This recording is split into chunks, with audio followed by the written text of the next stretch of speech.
자, 오늘은 요약 판례집이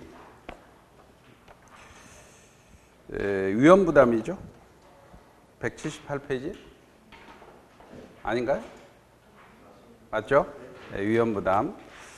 자, 위험부담은 쌍무계약, 지금 쌍무계약의 효력에서 동시행항변권과 위험부담이 있는데, 자, 위험부담입니다. 위험부담은 판례가 별로 없어요.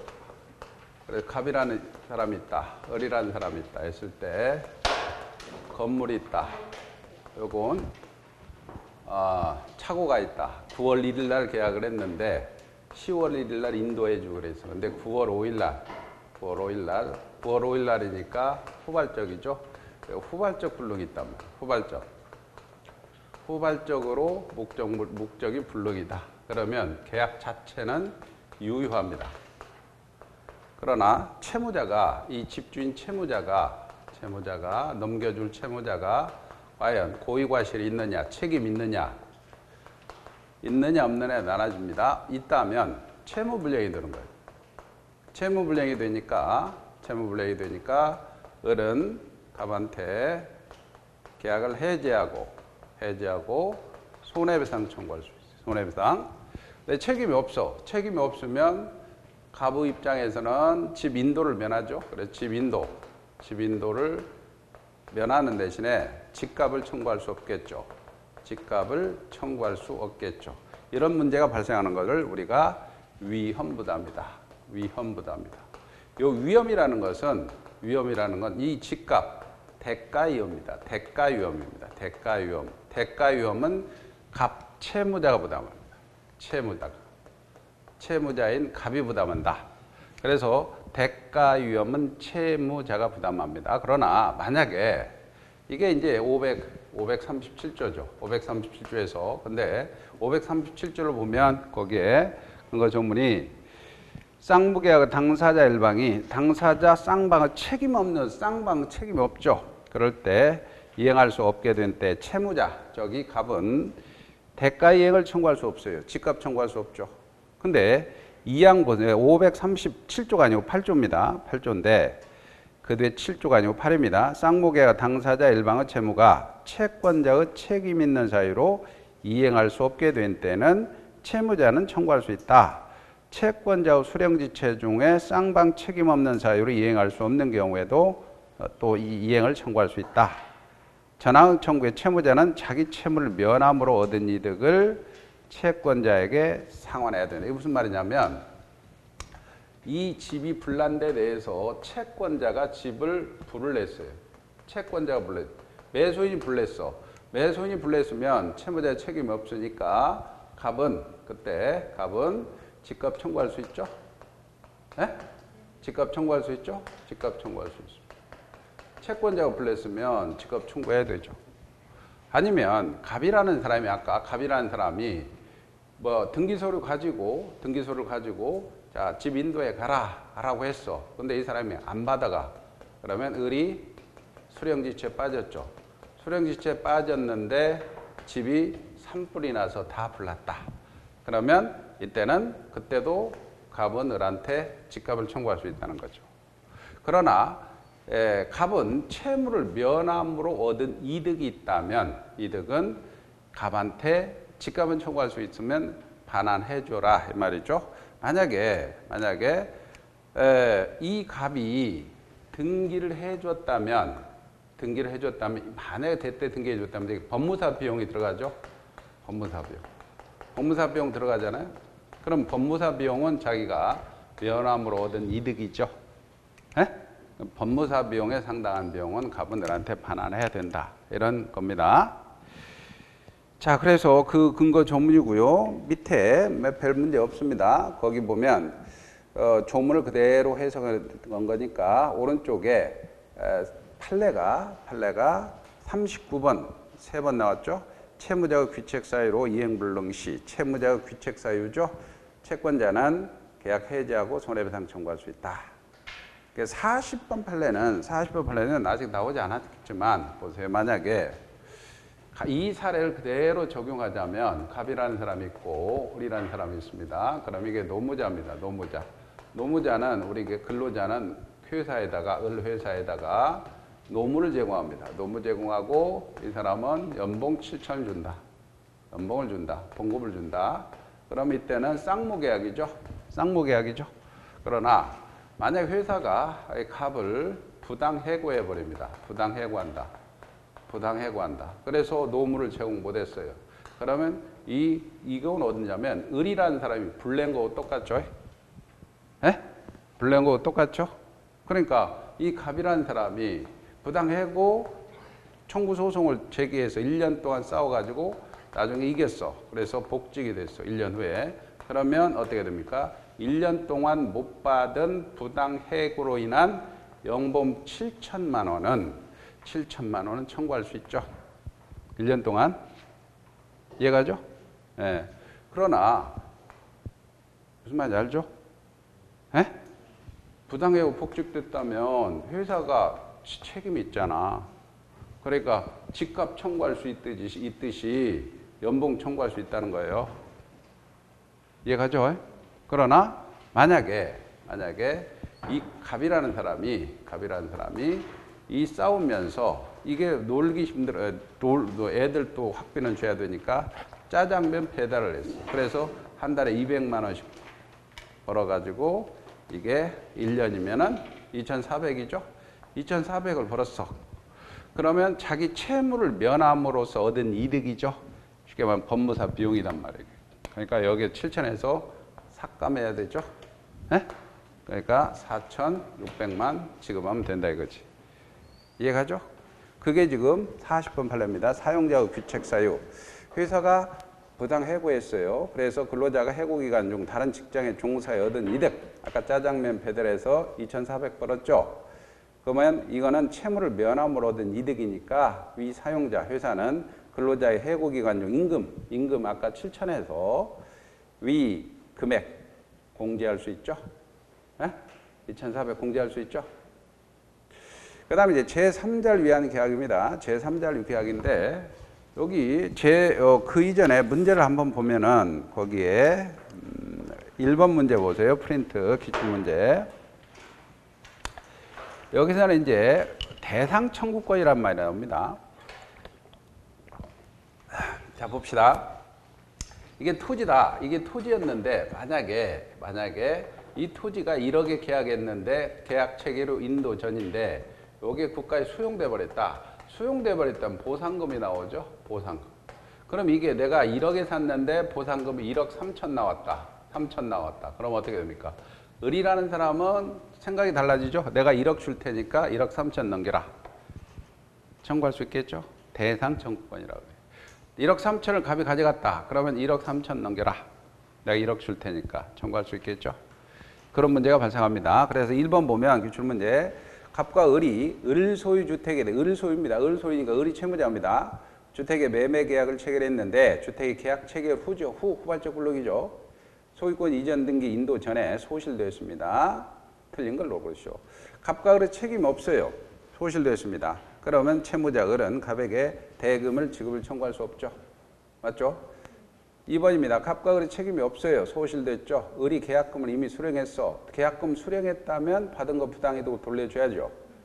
반환을 청구할 수 있습니다. 갑의 과실, 채권자가 과실로 주택이 소실됐습니다. 을은 갑에게 대금을 청구할 수 있죠. 맞습니다. 4번. 을의 과실로 주택이 소실되었습니다. 갑은 채권자, 을은 채무자의 계약을 해제할 수 있죠. 손해배상 청구할 수 있죠. 갑의 수령지체 중입니다. 수령지체 중에 아까 갑과 을의 책임 없는 사로 주택이 소실됐습니다. 그러면 을은 갑에게 집값을 청구할 수 있다라고 가야죠. 네? 있다로 봐야죠. 5번이 틀렸습니다. 자, 이런 식으로 출제가 됩니다. 그 다음에 이제 제3자를 위한 계약입니다. 제3자를 위한 계약에는 조문이 4개가 나옵니다. 조문이. 그래서 거기에 제3자를 위한 계약이다.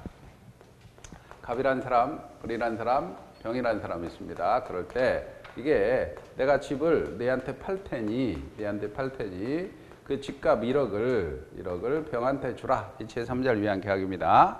그러면 계약 당사자는 갑과 을입니다. 이 사람은 요 약자, 우리 조문에는 채권자라고 정해져 있습니다. 채권자. 이 사람은 낙약자. 이 낙약자. 이 사람은 채무자로 정해져 있습니다. 그 다음에 이 사람은 제3자, 수익자라고 정해져 있습니다. 이때 이 병은 수익자인데 1억이 생기려면은 첫째 수익의사 표시를 하라 이거예요. 수익의사 표시. 그러면 내가 1억 받을게 라고 하는 거예요. 수익의사 표시를 하면은 수익의사 표시는 누구한테 하느냐? 병이 을한테 하라 이거지. 그러면 수익의사 표시는 1억이 생기는 권리 발생 요건입니다. 권리 발생 요건이지 계약의 성립 요건이나 효력 요건은 아닙니다. 그리고 이 수익의사 표시는 수익의사 표시 후 전으로 이렇게 나눠집니다. 그 후의사 표시 후에는 이 당사자 갑과 을은 이게 1억을 변경 소멸시킬 수가 없어. 이게 541조야. 그 541조 한번 보면 보세요. 제3자의 권리가 생긴 후에는 당사자는 변경 소멸시키지 못한다 그랬죠. 예? 예. 그 다음 539조 보세요. 539조 보니까 계약에 의해서 당사자 일방이 제3자에게 이행할 걸 약속했어요. 약정한 때는 제3자, 수익자는 누구한테? 채무자, 즉 낙약자에게 직접 이행을 청구할 수 있죠. 그리고 전항의 경우에 제3자가 권리는 제3자가 채무자에 대해서 계약의 이익을 받을 의사표시, 수익의사표시한 때 생기죠. 그죠? 그러면 여기서 수익의사표시, 이 전에는 어떤 거냐? 수익의사표시를 해버리면 권리가 형성되니까 형성권이란 말이에요. 형성권. 권리가 형성되니까. 그리고 요 형성권은 일종의 재산적 성격이 강합니다. 그러니까 재산권이라고 보니까 이거는 양도도 가능하고 그 다음에 누가 대유할 수도 있고 상속도 가능하다는 게 판례 입장입니다. 상속도 가능하다. 그러면 이 형성권은 10년 안에 행사해야 돼요. 제척기간 10년 권리 행사 기간입니다. 그러니까 10년을 기다리기 힘드니까 이 채무자는 자 첫째 을한테 내가 계약을 했는데도 1억을 받을래 안 받을래 최고할 수 있다는 이 최고권이 있어요. 이게 540조 규정이 있어요. 540조 보세요. 540조 보면 채무자 낙약자는 상당 기간을 정해서 계약의 이익이 항수 여부를 제3자에게 최고할 수 있죠. 예? 최고의 동그라미. 근데 자, 제 채무자가 그 기간 내 확도를 받지 못하면 도달주의죠. 거절한 것으로 봅니다. 그래서 항시 나중에 나올 건데 형성권이 나오면 최고권이 나옵니다. 형성권이 나오면 최고권이 나옵니다. 나중에 해제권도 마찬가지. 해제 행사하지 않아. 그러면 너 해제할래 말래 최고 나오고 예약 완결권도 나중에 564조에서 예약해놓고 완결권도 너 완결권 행사할래 말래라고 최고권이 나옵니다. 형성권이 나오면 반드시 최고권이 나옵니다.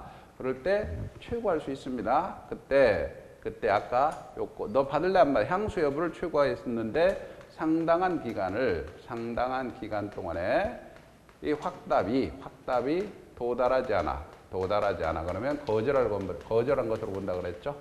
그다음에 여기 마지막 조문이 자, 여기에서 병이 을한테 야 1억 줘. 그러면 을은 내가 소유권 넘겨받으면 줄게 라고 항변할 수 있겠죠. 그게 지금 계약에 기한 항변권입니다. 계약에 기한 항변권을 동시에 항변권을 주장할 수 있죠.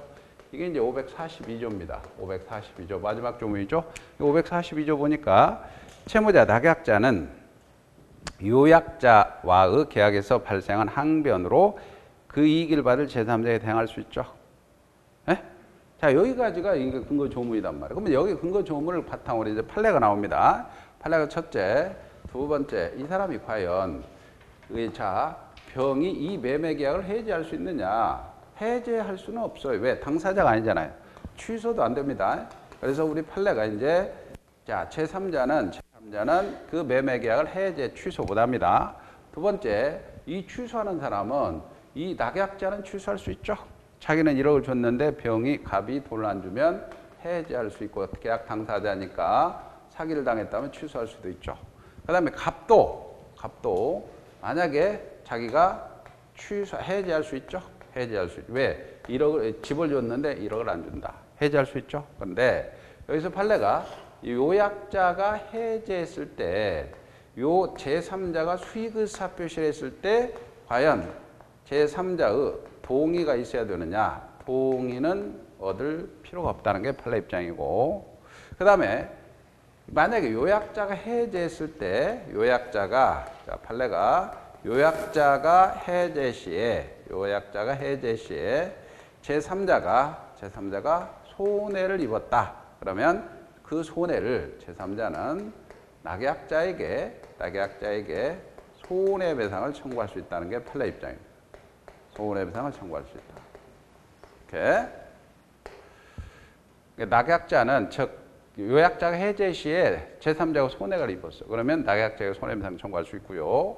그 다음에 이제 판례는 아니지만 만약에 요 매매가 비진이 통정 착오 사기 강박이 돼서 무효 취소가 됐을 때 제3자가 선의 제3자로 보호되느냐? 근데 제3자는 선의 제3자로 보호 안 된다. 왜? 목적물을 산 사람이 아니죠. 목적물을 산 사람이 아닙니다. 해제에서도 제3자로 보호 안 되죠. 그 다음에 이제 갑과 을의 관계는 이게 을이 병한테 주는 관계는 자, 갑이 보상해 주기 때문에 보상관계 또는 기본관계라고 합니다. 기본관계. 보상관계, 기본관계가 보상을 안 해주면 계약을 해지하겠죠. 그래서 보상관계 흠결은 제3자를 위한 계약에 영향을 미칩니다. 그러나 이때 갑과 병의 관계입니다. 이건 대가관계라 그래요. 대가관계. 이 대가관계는 영향을 미치지 않습니다. 영향을 미치지 않는다. 그 다음에 이제 작년에 기출 하나가 이게 병존적 채무인수다.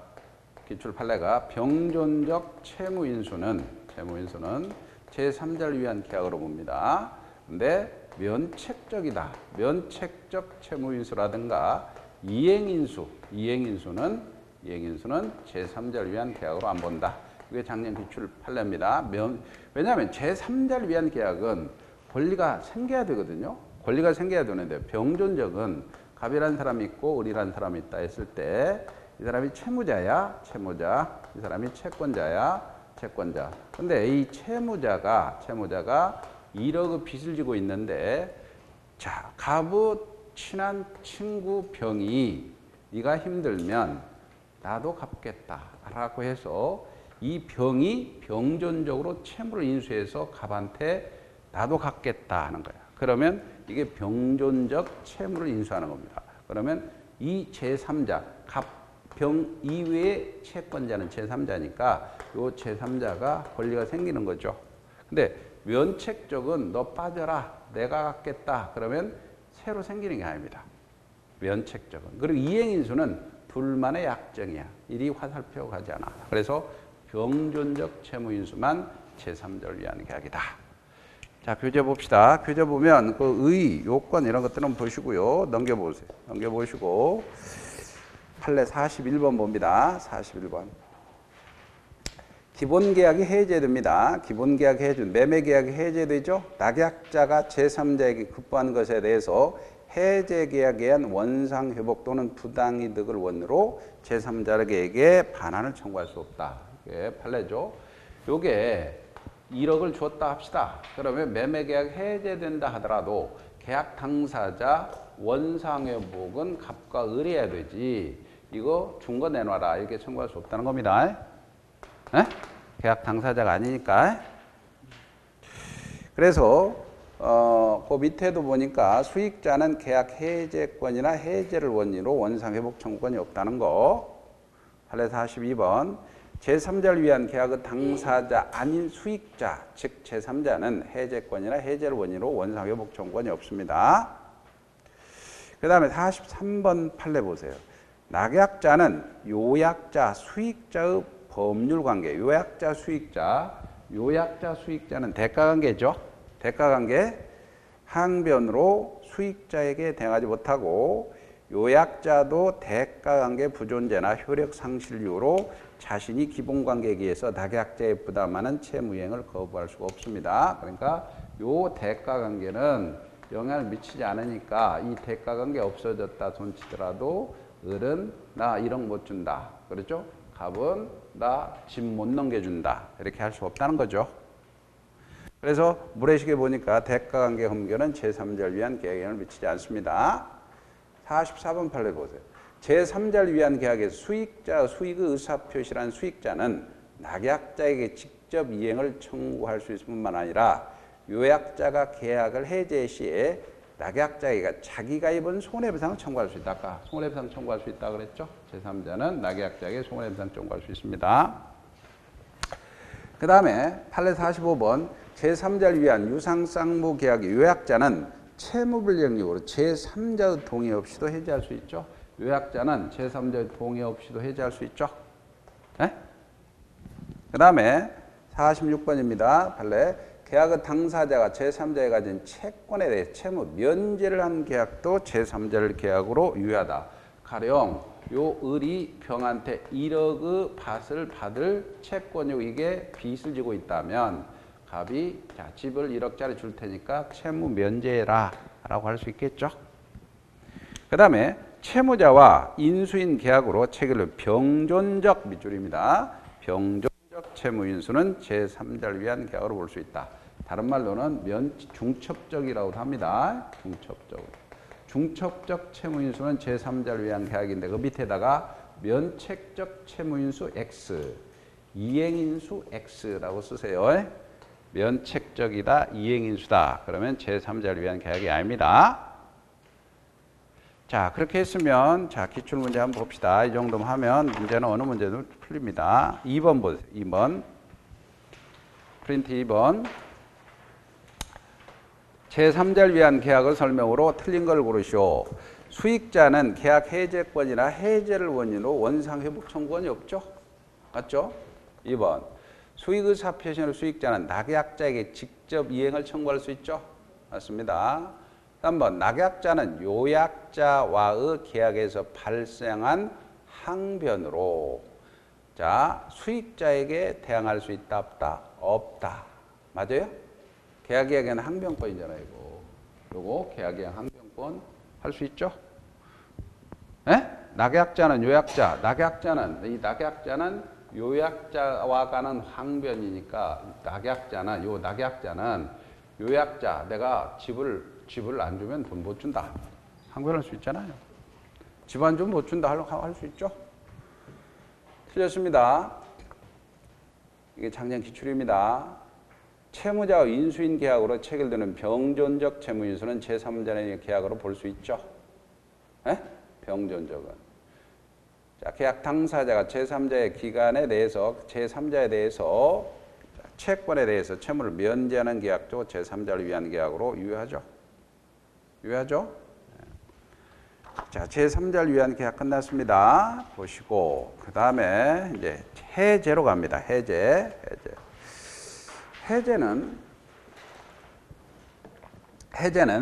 거기에 크게 보면 해제 효과가 첫째가 소급에서 무효가 됩니다. 소급에서 무효가 되고 그 다음에 두 번째 원상회복을 해야 돼요. 원상회복. 그 다음에 세 번째가 손해가 있으면 손해배상을 청구해야 돼요. 이게 이제 법정해제 효과거든요. 이게 법정해제 효과. 해제는 단독행위죠. 단독행위인데 요 해제 효과가 세 가지입니다. 법정 해제 효과, 소급무효, 원상회복, 손해배상.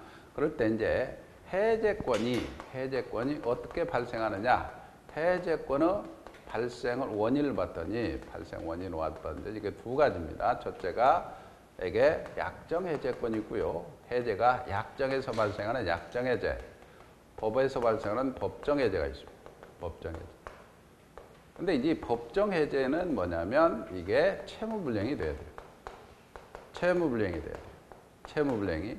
이 채무불이행이 첫째가 이행지체로 채무불이행이 된다. 이행지체.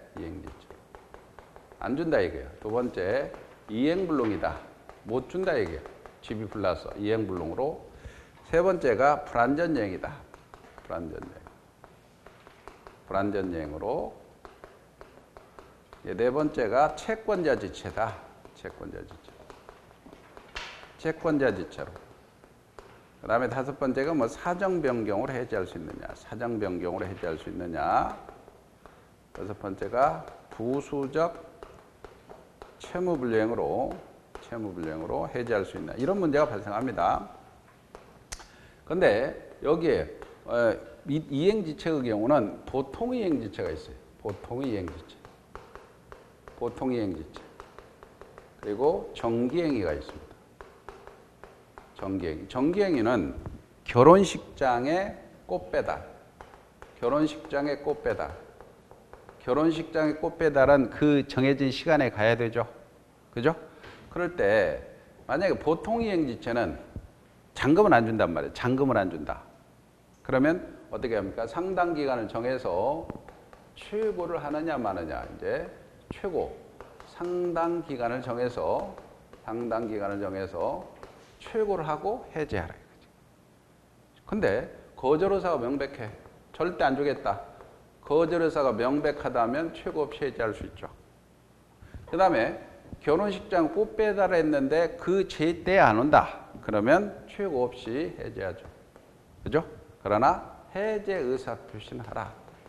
해제의 의사 표시는 하라.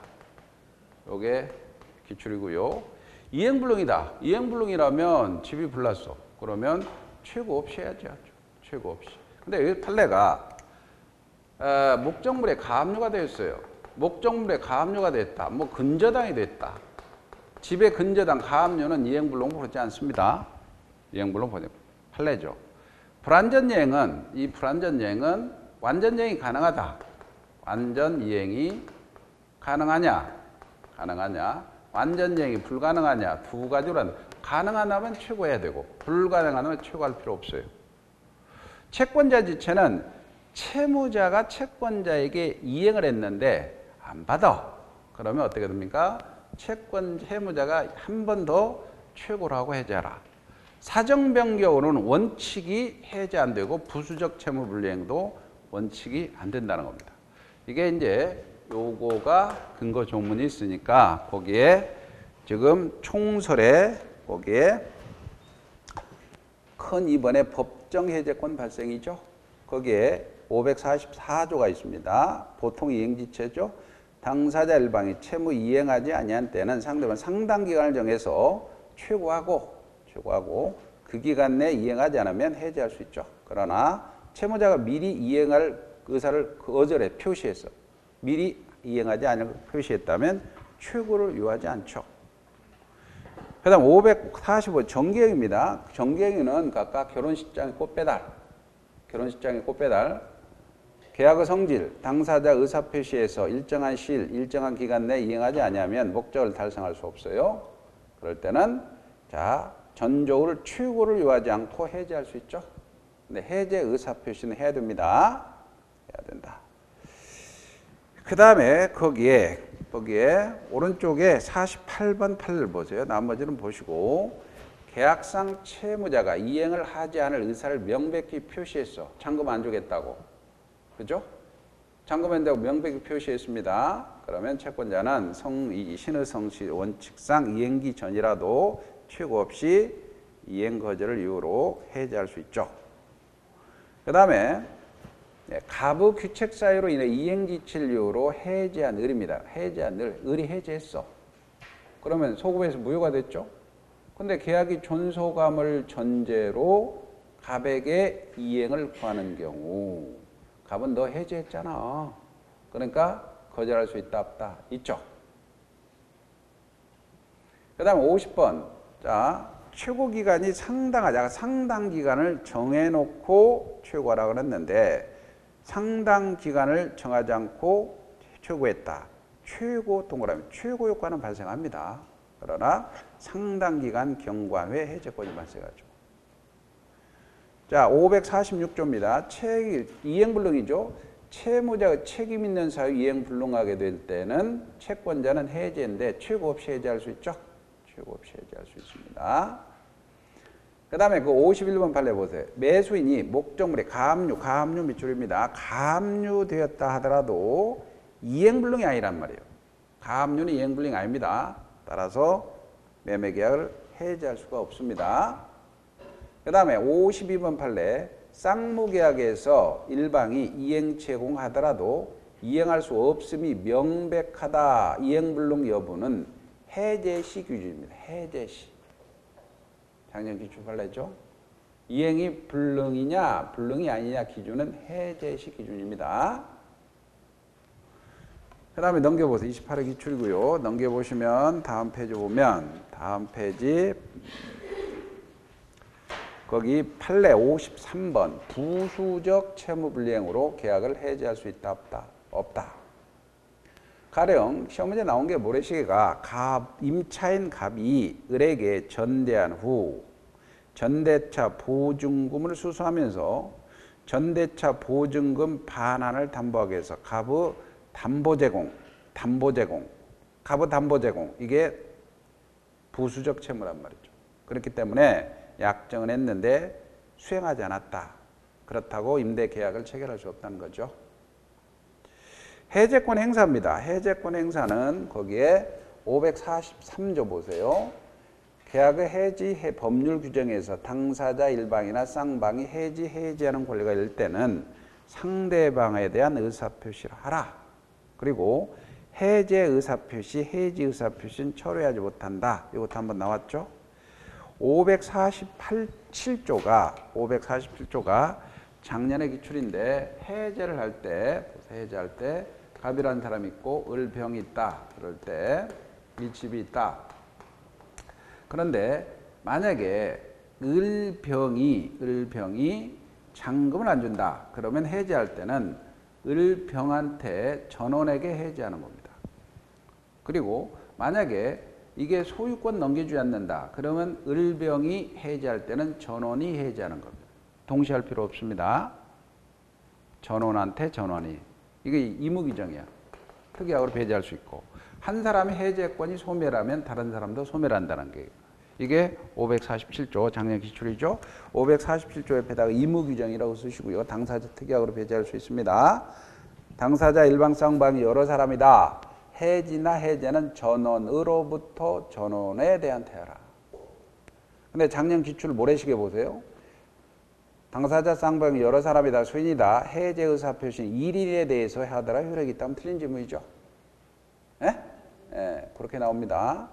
그 다음에 2항 보면 전항의 경우에 해지나 해제 권리가 1인에 소멸하면 다른 사람도 소멸합니다.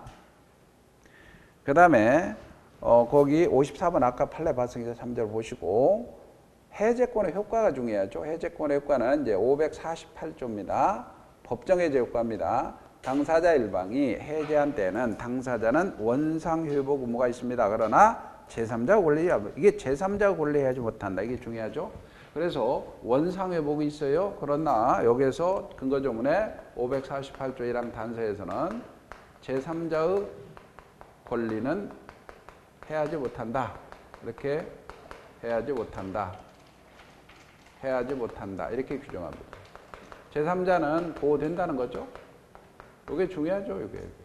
이게 요 조문이 중요합니다. 제3자의 권리에 해하지 못한다. 이거 좀 이따 설명할 거예요. 판례가 굉장히 많습니다.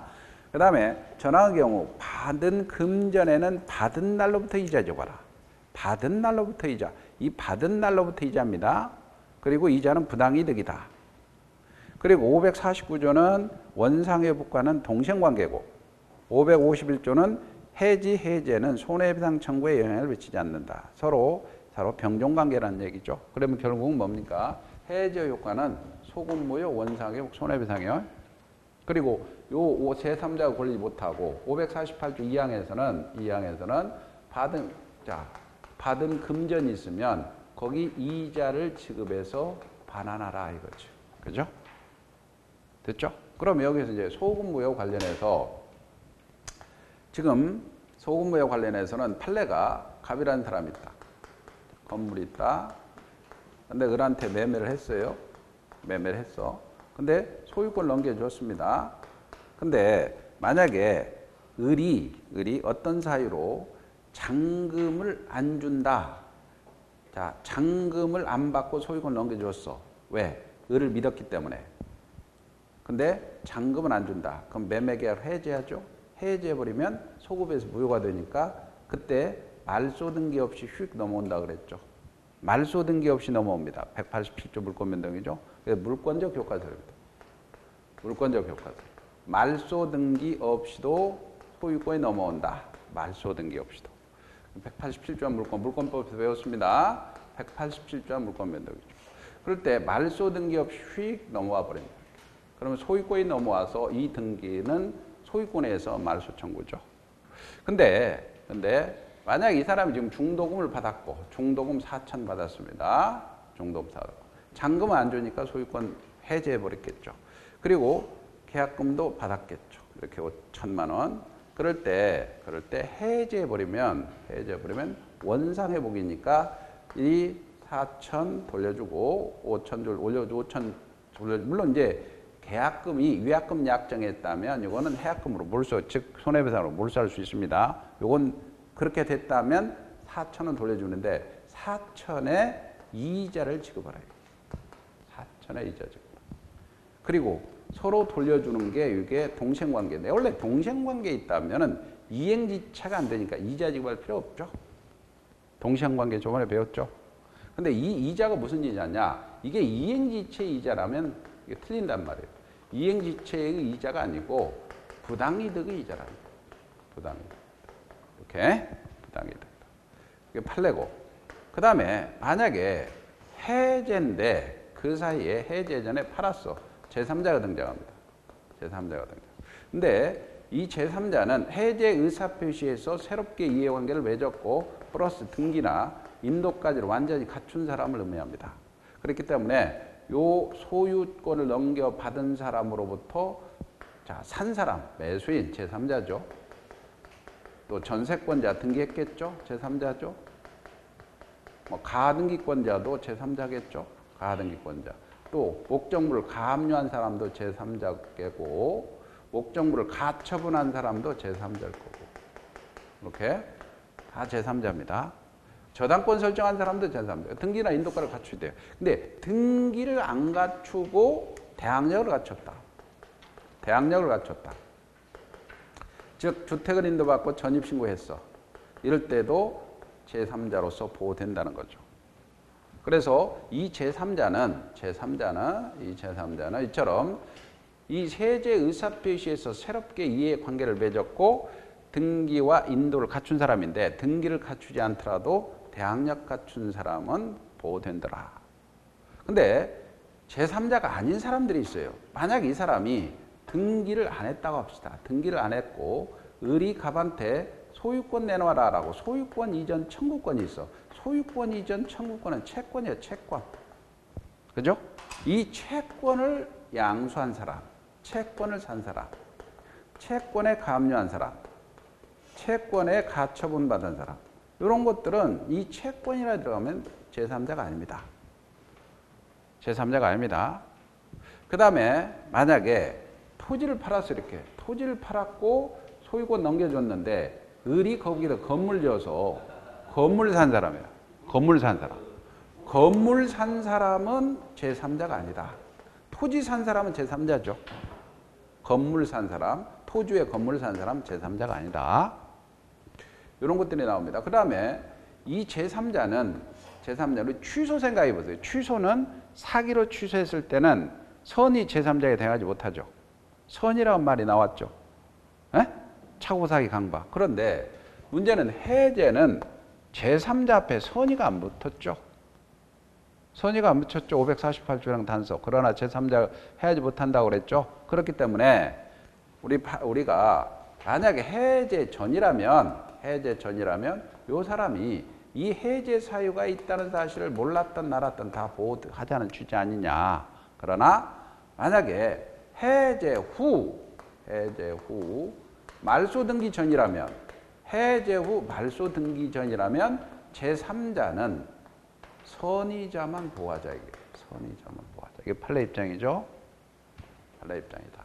자, 이런 것들이 문제가 되죠. 그래 빨리 보면 거기에 보시면 거기에 해제의 소급표해서 거기에 해제의 소급표 제한해서 동그라미 2번 보세요. 제3자의 범위라고 그랬죠. 해제 의사표 있기 전에 해제된 계약을 기초로 새로운 이해관계를 맺은 제3자는 선악불문한다 그랬죠. 그러나 해제 의사표시 후 말소 등기 전이라면 누구만 보한다? 선의만 보한다.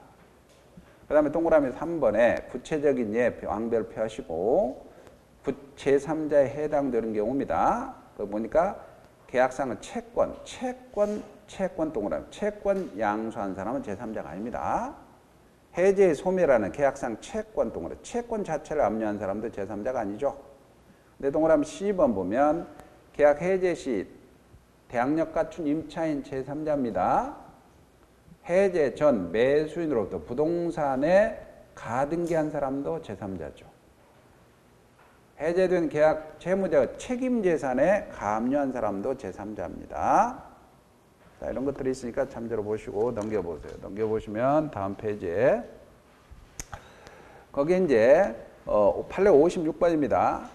계약이 해제되면 계약의 변동이 생겼던 물건은 당연히니까 말소 등기 없이 원상태로 복귀한다는 게 판례고 57번 판례 보세요. 공유자가 공유토지에 매매 계약을 체결했습니다. 특별한 사정이 없는 한 한 사람은 다른 공유자와 별개로 자신의 지분 동그라미 지분에 관해서 해제할 수 있죠. 보존 행위를 근거로. 그 다음에 판례 58번 제3자란 일반적으로 해제된 계약으로 생긴 법률 효과를 기초로 해제 전에 새로운 이해관계를 맺었을 뿐만 아니라 등기나 인도를 완전히 갖춘 자를 말하죠. 오른쪽 59번 판례입니다. 해제 의사표시 후 말소 등기 전이라면 누구만 보한다? 선의죠. 동그라미 선의. 선의만 제3자에 포함됩니다. 그 다음에 60번 보세요. 소유자인 임대인으로부터 주택을 임대차 계약을 체결해서 대항력 갖춘 임차는 그 임대인이 소유권을 상실하더라도 제3자에 해당됩니다. 아까 을한테 소유권 넘겼죠. 이 소유자인 을로부터 대항력 갖춘 사람은 보호됩니다. 근데 을이 소유자가 아니야. 점유만 넘겨받은 사람으로부터 대항력 갖춘 사람은 보호 안 된다는 거야. 그 기출이죠. 그래서 밑에 소유자라고 밑줄되어 있잖아요. 모래시계 보니까 소유권 이전 등기를 격려하지 않았어. 을이 매도인으로부터 점유를 이전받은 매수인과 매수인이 지금 등기하지 않았다는 거죠. 점유만 받았다는 거죠. 소유자가 아니죠. 계약을 체결하고 대항력 갖춘 임차에는 제3자 해당 안 됩니다. 그 다음에 거기에 62번 판례 보세요. 해제된 계약에서 책임 재산입니다. 책임 재산의 목적물을 가압류한 제3자에 해당되죠. 가압류권자도. 그 다음에 63번에 모래시계 보세요. 계약이 해제되기 이전에 계약상 채권 동그라미. 채권 그럼 무조건 안 되죠. 채권을 양수해서 그 처분금지 가처분을 받았어. 제3자에 해당되지 않습니다. 64번 계약 해제로 인해서 받을 금전에 받은 날로부터 이자죠. 이자를 가산해야 되는데 요거는 부당이득의 성질을 가진 것이지 이행지체 이단이다 아니다. 그 다음에 다음 페이지에 65번 판례입니다. 매수인으로부터 토지 위에 신축한 건물을 매수한 자. 건물을 매수한 자는 제3자에 해당된다 안 된다 그랬죠. 그 다음에 해제권의 소멸에 552조 보세요. 552조인데 해제권의 행사 최고권이죠. 해제권도 형성권이거든요. 해제권도 형성권입니다. 그러니까 해제권 행사하지 않아. 아까 형성권, 여기 수익의사표시 형성권이라고 그랬죠. 해제해버리면 소공무의 원사부 손해배상 문제가 발생하잖아요. 그러니까 해제권도 형성권이니까 행사 기간을 정하지 않았다면은 상대방이 해제권자에게 어쩔래라고 최고할 수 있어요. 그게 552조입니다. 해제권 행사 기간을 정하지 않았어. 그럼 해제권도 10년 안에 행사해야 되죠? 10년 안에 행사하니까 상대방 기다리기 힘드니까 상당 기간을 정해서 어쩔래 하고 최고할 수 있죠? 근데 전환 기간 내에 통지를 받지 못해요. 해제권 소멸하죠?